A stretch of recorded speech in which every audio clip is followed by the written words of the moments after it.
Hey Scorpio, your October tarot reading is ready. I'm Eleanor. Welcome to Pink Pearl Tarot. I have your theme, 3 cards for more information on it, your week-to-week forecast, career and finance up here, love right here, and then a bonus synchronistic symbol. And so feel free to formulate some questions in your mind because these cards have a bunch of symbols on them besides the ones that I'm going to talk about. And at the very end, I'm going to pull 2 quick answers from my crystal ball oracle. So your theme is trust. So overcoming fear, intentions, and having faith. The universe might be trying to, or has tried to offer you something, but you've maybe been in protective mode and not able to receive it until now. Now your first clarifier on that is the page of flowering plants or the page of wands. So the key word is curiosity, and I have 2 things coming through on that. The first is to trust your curiosity. If you're feeling drawn towards something or someone by the pull of curiosity, it's telling you something. Trust that there's a reason and follow it to see where it leads you. And the second is to approach an unclear situation with curiosity. It's a great way to walk that line between openness to receiving and protectiveness. Think of a dog exposing its belly, full-on vulnerability and trust, versus trusting enough just to go in nose first and investigate, open to the possibility of something rewarding, but not completely exposed if it's not. So lead or approach with curiosity. Being totally closed off prevents us from receiving. Next, you have the Death card. So with trust, they're saying to trust that any major ending you might be facing, if that applies, is the portal of a new beginning. You're being asked to trust enough to come through. Your new beginning isn't really at hand until you bring your other foot with you through, not just the first foot. Now, finally, you have the 2 of succulents or cups. You may have received a love offer this month or an offer of affection, business partnership, deep soul level platonic friendship. It could show up in many forms, but the point is it's asking for vulnerability, and there's no such thing as a one-way connection. A connection is a mutuality, and so for some they're saying to trust the mutuality or the mutual energy, and for others they could be saying that someone can't connect to you if you don't trust enough to connect or to open to connecting. This trust card does indicate good intentions. Now getting into your week-to-week forecast, week 1, you have the Hermit reversed.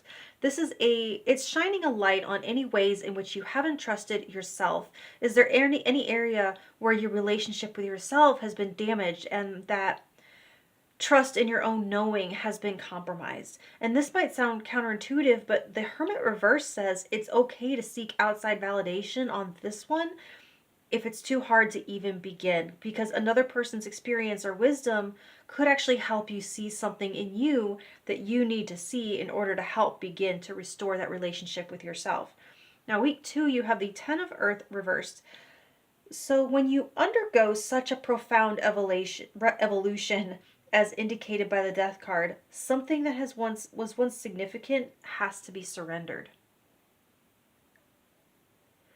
And the Ten of Pentacles energy speaks on the long-term outcomes of our lives. So in this reverse position, in this context, this is a week to consider that not everything matters. Honestly, some stuff that seems like it's going to be forever, consequences, foundations, eras, they just aren't. And like a fair question to ask right now is this going to matter this time next year or in 5 years? Will anyone even care? Will anyone even remember? And like it could be something like a mistake that you're struggling to let go of, or a hill that you think is totally worth dying on, but if you think about it, you could change your mind between now and the next couple years. Will anyone notice if you did something perfectly, or will they just notice that perfectionism prevented you from trying? This just says to let the temporary be temporary and let fall away what does not add a net positive to your long-term goals. Week 3, you have the 6 of Fire. So this is a week that you're really being seen and celebrated for some sort of success or achievement. For some, it is public, and for others, it's more on a personal level. You could find yourself being called to act as a leader in a situation as well. You don't have to shrink from it. So if you struggle to accept praise, if it helps, try sharing some of the credit, but still try to take it in and integrate it. You could find yourself also in the spotlight for some reason. And I don't know why I'm feeling all these kind of caveats and reassurances. It's like a positive energy. And for some reason, I'm sensing resistance to it. So just enjoy, they're saying. Now, week 4, you have the 8 of air, and this week could bring some obstacles, but the nice thing is they're all overcomable by changes in thinking. This represents mental obstacles. There are ways around mental obstacles. With your theme of trust and the Hermit, trust yourself. And this shows you shooting down all of your own best ideas and finding a flaw in every solution you come up with, creating the feeling of being trapped. But it's just that it's a feeling. If those flaws are rooted in self-doubt, refer back to that stuff that came out here earlier with the Hermit. Now for career and finance, you have the 5 of Swords with the Strength card in reverse.